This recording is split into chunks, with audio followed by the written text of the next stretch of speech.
एक बार हम लोग फिर से देख रहे हैं एसी जनरेटर।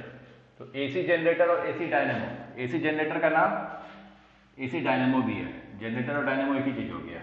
ठीक है, जब तक डायनामिक यानी डायनामिक एक्शन नहीं होगा तब तक करंट जनरेट नहीं होगा।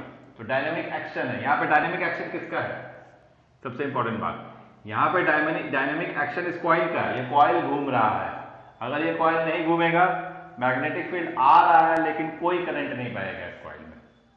अब देखो यहाँ पे ये कॉइल है, ये कनेक्टेड है, अपने वायर से कनेक्टेड रहेगा, यहाँ पे दो ब्रशेज हैं और ये घूम रहा होता है, ये पूरा कॉइल घूम रहा होता है, कॉइल अटके नहीं, इसलिए यहाँ पे स्लिप रिंग्स रहते हैं, स्लिप रिंग्स S1 S2 भी लिखते हैं। तो ये S1 और S2 जो होता है यहाँ पे स्लिप रिंग्स होता है, ये स्लिप रिंग्स होता है। B1 B2 जो होता है इसको ब्रशेस कहते हैं, इसको कहते हैं ब्रशेस। और ये कनेक्टेड होता है किसी सर्किट से और वहां पे बल्ब से कनेक्टेड रहेगा, बल्ब को ग्लो करा देगा। तो बल्ब को ग्लो करा दिया तो इसका मतलब है कि इसमें करंट जनरेट हो चुका है, ईएमएफ जनरेट हो चुका है। तो ये जो इंड्यूस्ड ईएमएफ या induced current is responsible for glowing of the bulb, ठीक है। अब यहां पर देख रहे हो यार, नॉर्थ और यहाँ साउथ है, ये 3D फिगर है। इस नॉर्थ साउथ से आपका ये जा रहा है, ये जो नॉर्थ साउथ से जा रहा है इसको कहते क्या है, सबसे इंपॉर्टेंट बात, तो इसको कहते हैं मैग्नेटिक फील्ड लाइंस। ये जो है मैग्नेटिक फील्ड लाइंस है, 3 मैग्नेटिक फील्ड लाइंस ले लिया हमने, इसको नॉर्थ से साउथ की तरफ भेजा, ठीक है। अब हम लोग टॉप व्यू देख रहे हैं, टॉप व्यू इस तरह कॉइल नहीं है, कोई रेक्टेंगुलर टाइप का कॉइल ले लेते हैं, टॉप व्यू देख रहे हैं। तो नॉर्थ से साउथ जा रहा है आपका मैग्नेटिक फील्ड लाइंस। इस पॉइंट पे देखते हैं हम कि एक्स एक्सिस को इधर मान लिए, वाई एक्सिस को इधर मान लिए और जेड एक्सिस को बाहर की तरफ माने हैं, पर हमारे पास ऑप्शन नहीं है इसलिए हम जेड इधर शो कर रहे हैं। तो यानी ये वाला लाइन जो है अलॉन्ग द वाई एक्सिस है, ये वाला लाइन जो है और ये वाला लाइन अलॉन्ग जेड एक्सिस है, और ये वाला लाइन अलॉन्ग ये वाला और ये वाला अलॉन्ग वाई एक्सिस है। देखो ये वाला लाइन और ये वाला लाइन अलॉन्ग वाई एक्सिस है ना, पैरेलल टू वाई एक्सिस या अलॉन्ग वाई एक्सिस, ये वाला लाइन और ये वाला लाइन अलॉन्ग जेड एक्सिस या पैरेलल टू जेड एक्सिस है। इसका मतलब इसका नॉर्मल किधर होगा, along the x axis, along the x axis. यानी कि ये जो तुम्हारा कॉइल है ऐसे है, ध्यान रखो, रेक्टेंगुलर बना देते थोड़ा सा इसको, ऐसे है। अब ये बताओ, ये जो सामने वाला जो है वो एक्स एक्सिस है, ये वाला कौन सा एक्सिस है, एक्स है, वाई है कि जेड है, ठीक है। ये है, ये वाला कौन सा है, ठीक है। और इधर एक्स इधर है, वाई ऊपर है, X Y right hand thumb rule, Z तुम्हारी तरफ। तो यानी ये वाला जो पार्ट है ना, ये वाला जो पार्ट है वो मान लेते हैं यहाँ पे वाई एक्सिस है, यहाँ पे एक्स एक्सिस है, यहाँ पे जेड एक्सिस है, तो ये इधर है, इधर नहीं है, इधर है, इस वाले केस में इधर है, ठीक है। अब देखो यहाँ पे एक्सिस ऑफ रोटेशन पे घुमाना है इसको, यहां से मैग्नेटिक फ्लक्स जा रहा है, मैग्नेटिक फील्ड लाइंस जा रहा है, मैग्नेटिक फ्लक्स पैदा हो रहा है, मैग्नेटिक फ्लक्स चेंज हो रहा है कि नहीं देखना है। तो अब इसको हमने ऐसे कर दिया तो एक भी मैग्नेटिक फील्ड लाइंस नहीं जा रहा है, एक भी मैग्नेटिक फील्ड लाइंस नहीं जा रहा है, तो फ्लक्स 0 हो जाएगा, ठीक है। चलो तो यहां पे देखो, अगर ये मैग्नेटिक फील्ड लाइंस B है, ये मैग्नेटिक फील्ड B है, ठीक है, ये एरिया A है, थीटा कितना है यहां पे, व्हाट इज द थीटा, बताइए what is the theta, theta कितना है, थीटा 0 डिग्री है, ठीक है। तो फाई हो जाएगा BA cos थीटा यानी BA cos 0 यानी BA। इस वाले केस में मान लेते हैं फाई 1 है, ये हो गया। अभी एक्टिविटी शुरू नहीं हुआ है तो टाइम क्या हो रहा है, 0।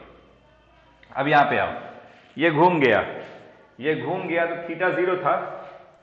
अब देखो ध्यान से देखो, ये यहां पे है, थीटा 0 है, ये घूम गया, थीटा किधर घुमा, थिक घुमाया, ये घूम गया, तो अब एरिया वेक्टर इधर, मैग्नेटिक फील्ड इधर, एक भी मैग्नेटिक फील्ड लाइन नहीं जा रहा है, तो ये दोनों के बीच में एंगल 90 डिग्री है।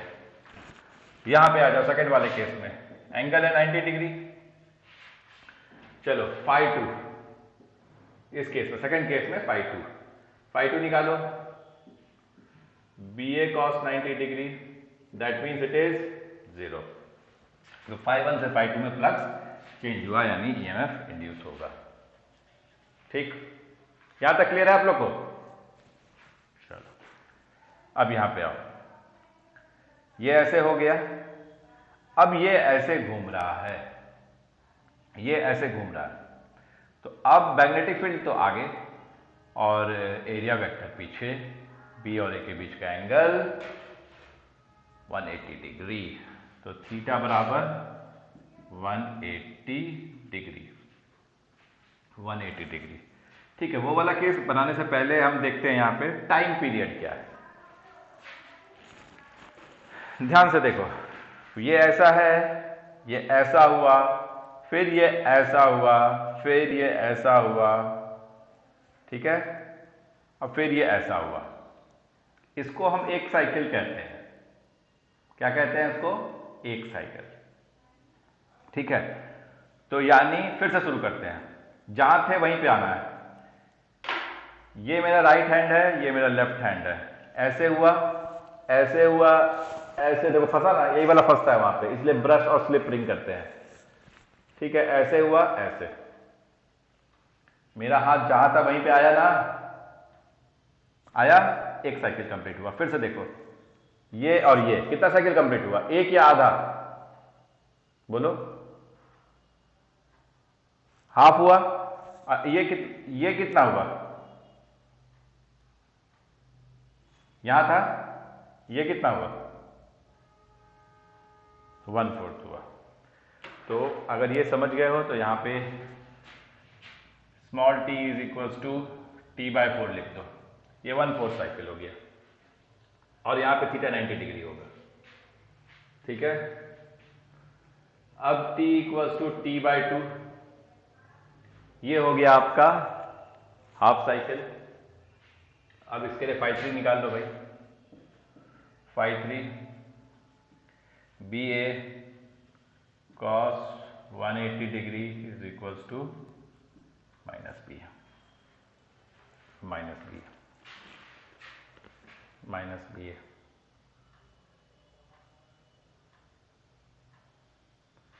यानी इस वाले केस के लिए t इक्वल्स टू t/2 लिखो या 2t/4 लिखो, बात बराबर है। अब इसके बाद चलते हैं केस डी पर।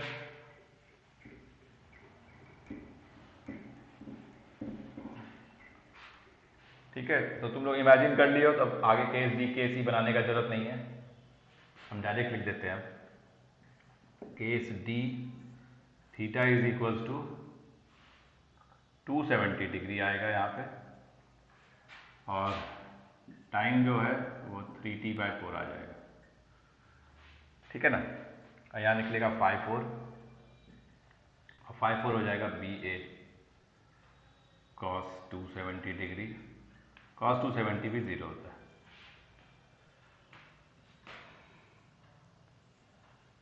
और केस ई, यहाँ पे साइकिल कंप्लीट हो रहा है, t इक्वल्स टू 4t/4 यानी t या 4t/4, थीटा यहाँ पे हो जाएगा 360 डिग्री। यहाँ पे लिखोगे साइकिल कंप्लीट्स, साइकिल जो यहाँ है ये कंप्लीट हो रहा है, तो यहाँ 5 निकाल लो, B A cos 360 degree similar to B A cos 0 degree, तो ये तुम्हारा 0 नहीं होगा, ये बी ए इंटू 1 हो जाएगा, दैट इज बी ए। तो हम पूरा एक साइकिल का हिसाब लगा लिए, पूरा का पूरा एक साइकिल का हिसाब लगा लिए। अब तुम बोलोगे सर थीटा कैसे आ रहा है? थीटा और इसमें कोई रिलेशन है? हाँ रिलेशन है।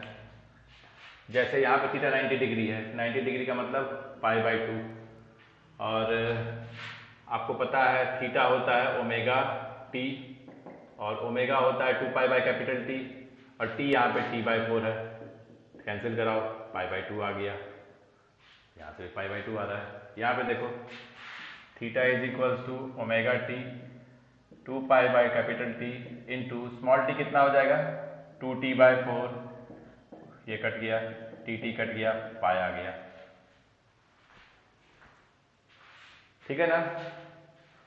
यहाँ पे देखो 3t/4 है, थीटा निकलता है omega T, omega into 3t/4, omega होता है 2π/T, 3t/4 कैंसिल हो जाएगा, टी कट जाएगा, 3π/2, 3/2 होता है 1.5, अब पाई होता है 180 डिग्री यानी 270 डिग्री आ गया। उसी तरह से 360 डिग्री आ जाएगा आपका। ओमेगा टी होता है थीटा और ये omega into capital T, omega T होता है 2π होता है 360 डिग्री। क्लियर है आपको?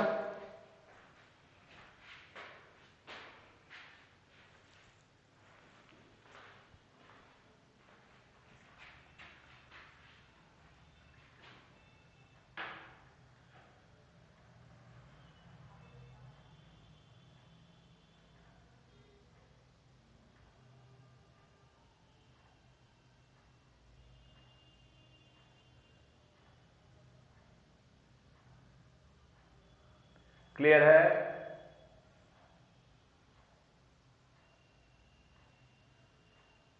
सारा पॉइंट क्लियर है कि नहीं, या कहीं दिक्कत आ रहा है? ठीक है, अब देखते हैं करंट का डायरेक्शन। केस ए से केस बी में आते हैं।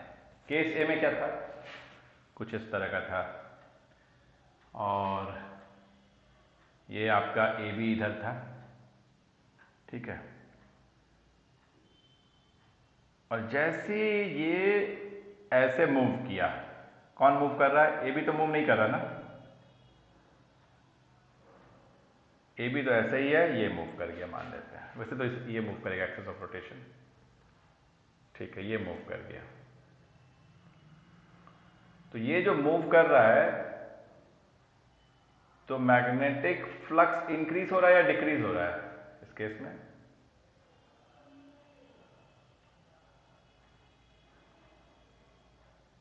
बताइए, मैग्नेटिक फ्लक्स क्या हो रहा है? डिक्रीज हो रहा है। मैग्नेटिक फ्लक्स जो डिक्रीज हो रहा है तो उस डिक्रीज को, मैग्नेटिक फील्ड तो ऐसे जा रहा है, ठीक है, मैग्नेटिक फ्लक्स भी इधर ही जा रहा है, तो उसको डिक्रीज को काउंटर करने है। डिक्रीज को काउंटर करने का मतलब क्या है? डिक्रीज को काउंटर करने का मतलब क्या है? करंट किधर फ्लो होना चाहिए? ऐसा फ्लो होना चाहिए कि हाँ, ऐसा फ्लो होगा कि उसको सपोर्ट करेगा, उसको सपोर्ट करेगा। तो ये ए है और ये आपका ऐसे था, तो ये मान लेते हैं ये ऐसा हो रहा है, तो ये इसको इधर नहीं, इधर जाएगा, ए से बी जाएगा करंट, करंट जाएगा ए से बी, ठीक है ना। यहां आया, यहां आया। अब देखिए करंट तो फ्लो कर रहा है ए से बी, अब यहां से यहां आया, यहां से यहां आया, यहां पे 0 था और यहां पे मैग्नीट्यूड वाइज इंक्रीज हो रहा है, मैग्नीट्यूड वाइज इंक्रीज हो रहा है, ठीक है। तो चलिए जो भी है, एक आया नेगेटिव वैल्यू आया उसका, तो ये आपका फ्लक्स इधर जा रहा है आपका, और ये आपका इधर आया,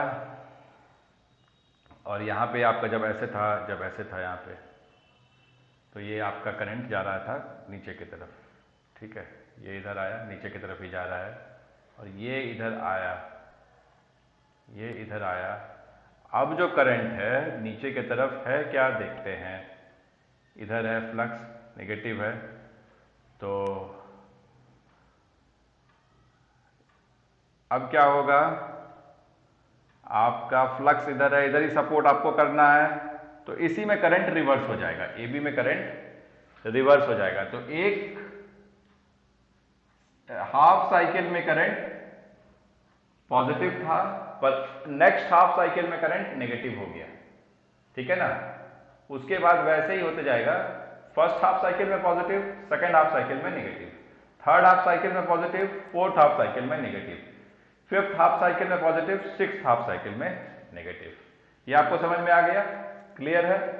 तो करंट क्या हो रहा है, यहां पे अपना डायरेक्शन बदल रहा है। करंट यहां पे डायरेक्शन बदल रहा है। यही कंसेप्ट है एसी का।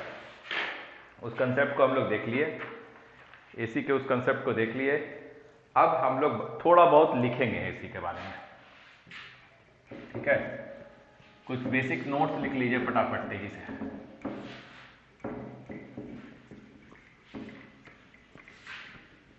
तो आपको एक बात तो समझ में आ गया कि जैसे जैसे हम कॉइल मूव हो रहा है वैसे वैसे फ्लक्स चेंज हो रहा है। अब फ्लक्स चेंज हो रहा है तो ईएमएफ इंड्यूस हो रहा है, और ईएमएफ अपना डायरेक्शन चेंज कर रहा है हाफ साइकिल के बाद।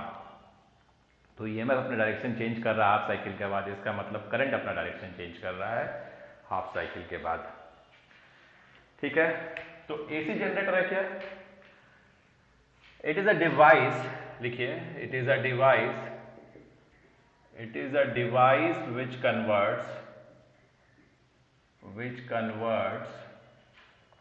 कन्वर्ट करता है ये मैकेनिकल एनर्जी को, विच कन्वर्ट्स मैकेनिकल एनर्जी। अब ये मैकेनिकल एनर्जी को अगर आपको बताना है तो कैसे बताएंगे? मैकेनिकल एनर्जी कौन है जो मैकेनिकल एनर्जी प्रोड्यूस कर रहा है? किस पे फोर्स अप्लाई कर रहा है? क्या वो कॉइल है? यस, कॉइल मूव हो रहा है, कॉइल में मोशन है, मोशन होने का मतलब है कि मैकेनिकल एनर्जी आ रहा है। तो ये हो गया रेक्टेंगुलर कॉइल, ठीक है। हम रेक्टेंगुलर कॉइल लिए यहां पे। मैकेनिकल एनर्जी कैसे मिल रहा है? मोशन ऑफ रेक्टेंगुलर कॉइल, ये रेक्टेंगुलर कॉइल जो मूव कर रहा है उसके कारण। तो it is a device which converts mechanical energy into electrical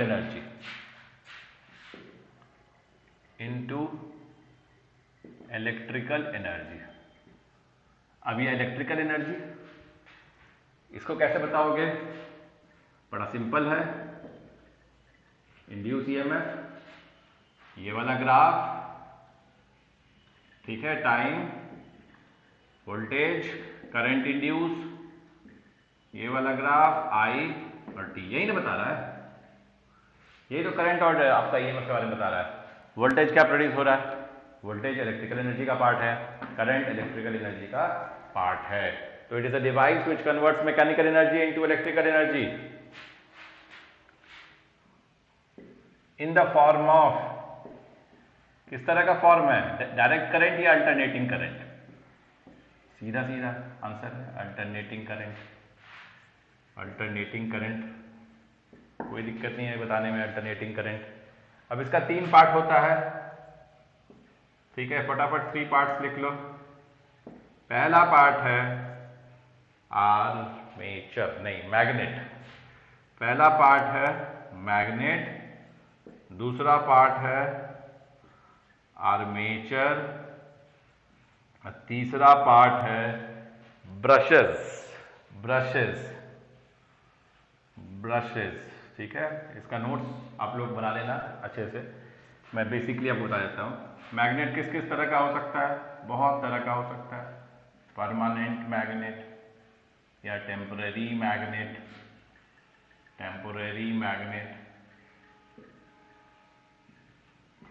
ठीक है। Horseshoe magnet,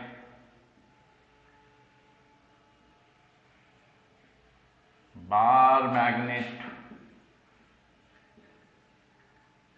U shaped magnet, एकदम ध्यान में रखना है ये सब चीज को। यू शेप्ड मैग्नेट,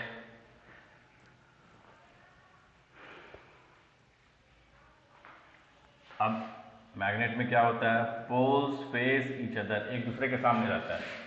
ये हो गया, ये इधर, ये इधर, यहाँ पे कॉइलिंग है, ये इधर, ये इधर, यहाँ पे स्लिप रिंग्स है, यहाँ पे ब्रशेस है, यहाँ पे सर्किट है। ये दोनों को फेस कर रहा है, ये नॉर्थ, ये साउथ, ये इधर से इधर जा रहा है मैग्नेटिक फील्ड। ठीक है ना? तो यही तुम्हारा है, ये आर्मेचर है, ये आर्म है, दिस इज द आर्मेचर। ठीक है?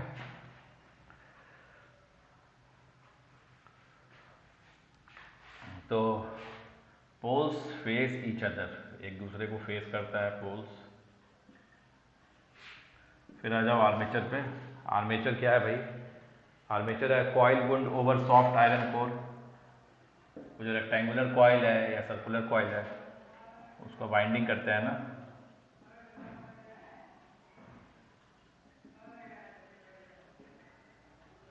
देखो ये जो वाइंडिंग है, ये वाइंडिंग का क्या है, सिंपल सा कंसेप्ट है।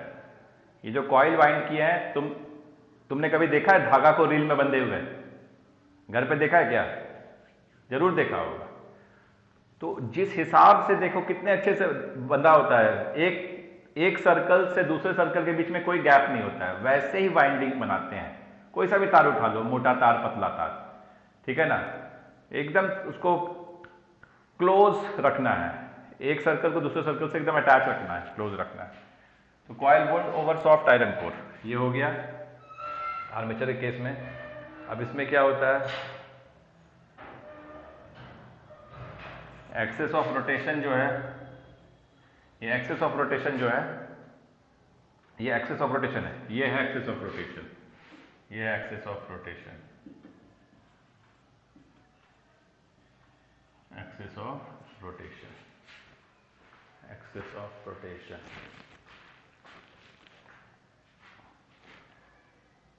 ठीक है, एक्सिस ऑफ रोटेशन।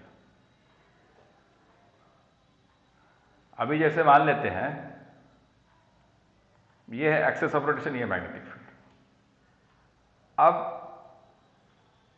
आप रोटेट करना चाह रहे हो उसको, ठीक है, तो आप रोटेट करना चाह रहे हो, आप लिटा दिए उसको, अब आप रोटेट कर रहे हो, समझ रहे हो, आप रोटेट कर रहे हो, ये वाला बात है, ऐसा है, ये है एक्सिस ऑफ रोटेशन। और अब क्या कर रहे हो, आप इसको रोटेट कर रहे हो, सर्कुलर नहीं है, रेक्टेंगुलर है, उसको आप रोटेट कर रहे हो, ठीक है। और जैसे जैसे रोटेट कर रहे हो वैसे वैसे, इस समय हॉरिजॉन्टल है, इसका रॉड इधर है, इसका रॉड इधर है, तो जैसे जैसे चेंज कर रहे हो वैसे वैसे मैग्नेटिक फील्ड चेंज हो रहा है और उसके कारण ईएमएफ इंड्यूस हो रहा है, फिर करंट इंड्यूस हो रहा है। तो लिख सकते हो next line, axis of rotation is perpendicular to magnetic field, axis of rotation is perpendicular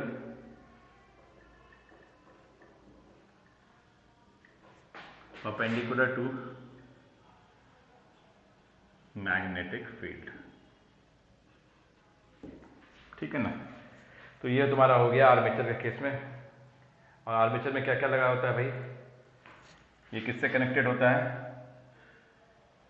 connected with slip rings, ठीक है। और स्लिप रिंग्स किससे कनेक्टेड होता है, ब्रशेस से। तो अब आ जाओ ब्रशेस पे। ब्रशेस वही होता है ग्रेफाइट का, ब्रशेस किसका होता है, ग्रेफाइट का। नोट करते जाओ फटाफट, ब्रशेस ग्रेफाइट का होता है। और जैसे जैसे आर्म रोटेट करता है, स्लिप रिंग रोटेट करेगा, स्लिप करेगा, और उसके कारण ब्रश से हमेशा कांटेक्ट में रहेगा, ठीक है। तो ये ब्रश जो है कनेक्टेड होता है P और Q से, तो ग्रेफाइट का होता है brush is always in touch, is always in touch with slip rings, slip rings के साथ टच में रहता है, टच विथ स्लिप रिंग्स, ठीक है ना, ठीक है। फटाफट नोट कीजिए।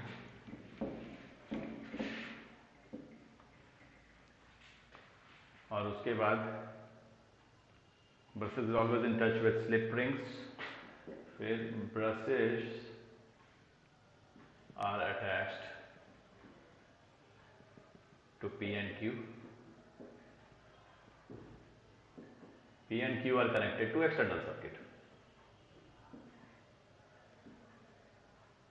Connected to external circuit. इतना अगर लिख दोगे बोर्ड्स में तो अच्छा खासा मार्क्स आ जाएगा। तो ये तुम्हारा एसी जनरेटर हो गया। ठीक है, डायग्राम वगैरह बना दोगे, प्रोसेस लिखोगे। ये तो तुम्हारा एक तरह से कंस्ट्रक्शन हो गया,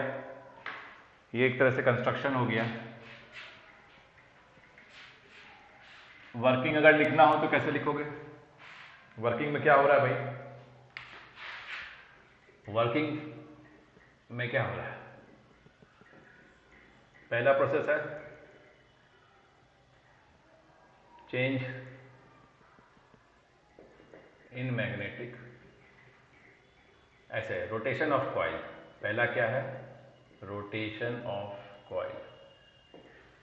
रोटेशन के कारण हो रहा है चेंज इन मैग्नेटिक फ्लक्स। फिर rate of change of magnetic flux,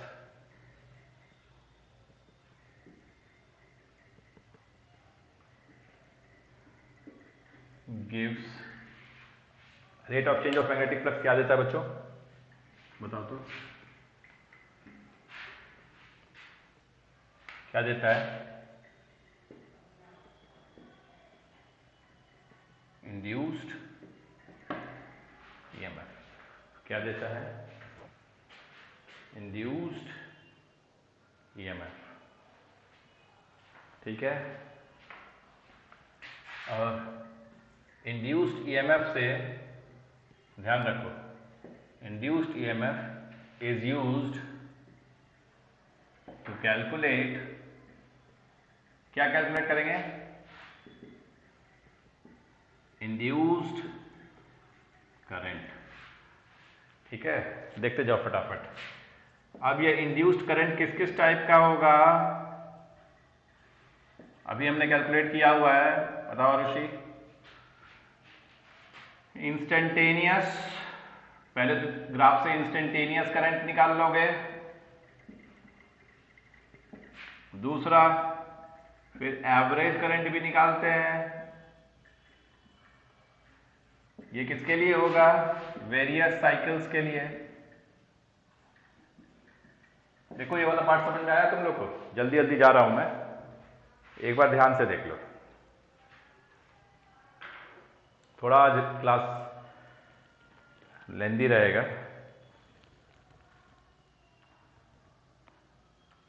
और इतना इंटरेस्टिंग टॉपिक है कि अगर हम इसके बारे में सोचना शुरू कर दिए तो फिर हम लोग अलग अलग एंगल में इसको मतलब इमेजिन कर सकते हैं सारे केसेस को, नहीं?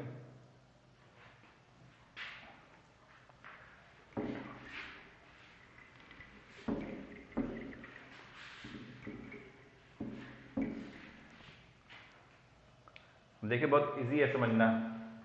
एवरेज करंट आ गया, एवरेज करंट के बाद एवरेज आप अभी कैलकुलेट किए ही हो, कुछ देर पहले आप डिराइव किए हो ये सब। तो एवरेज स्क्वायर करंट आएगा, ये भी वेरियस साइकिल्स के लिए है, ये भी वेरियस साइकिल्स के लिए। फिर एवरेज स्क्वायर करंट से क्या ले रहे थे हम? RMS current. RMS current, RMS current से हम एनर्जी भी निकाल देते हैं। ठीक है, निकालेंगे एनर्जी।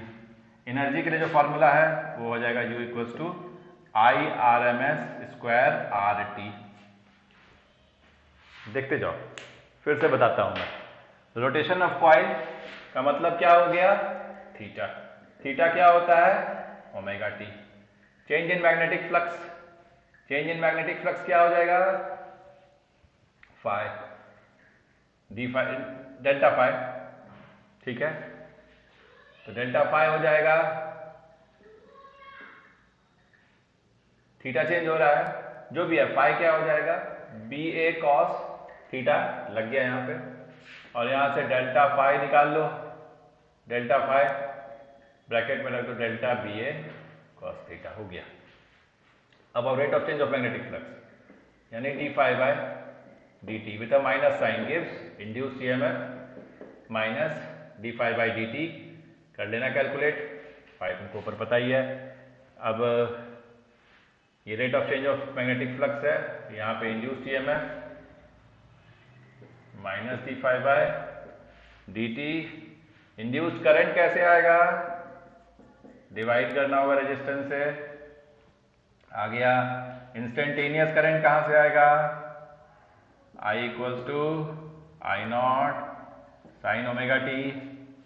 एप्सिलॉन क्या होगा भाई, वो अभी निकालेंगे हम लोग, साइन ओमेगा टी, उसी को आर से डिवाइड कर दे तो ये आ गया। एवरेज करंट एक्स एवरेज निकाले हुए थे, आई नॉट स्क्वायर बाय ये जीरो हो जाएगा और ये हो जाएगा तुम्हारा, ये हो गया आई एवरेज। एक्स एवरेज क्या था, I naught square by 2 I R M S I naught by √2 और यू निकाल लोगे, ये हो जाएगा यू। और टी क्या है भाई, I R M S R square, T है टाइम, टेम्परेचर नहीं है टाइम है। अब ये सब आप कर लिए, ये सब आप कर लिए, ये सब कर लिए तो हाँ इसको आप नोट कर लो, ये मेजर पार्ट है इसका। इसके बाद हम फटाफट डिराइव कर देते हैं epsilon not sine omega T और आई नॉट साइन ओमेगा टी।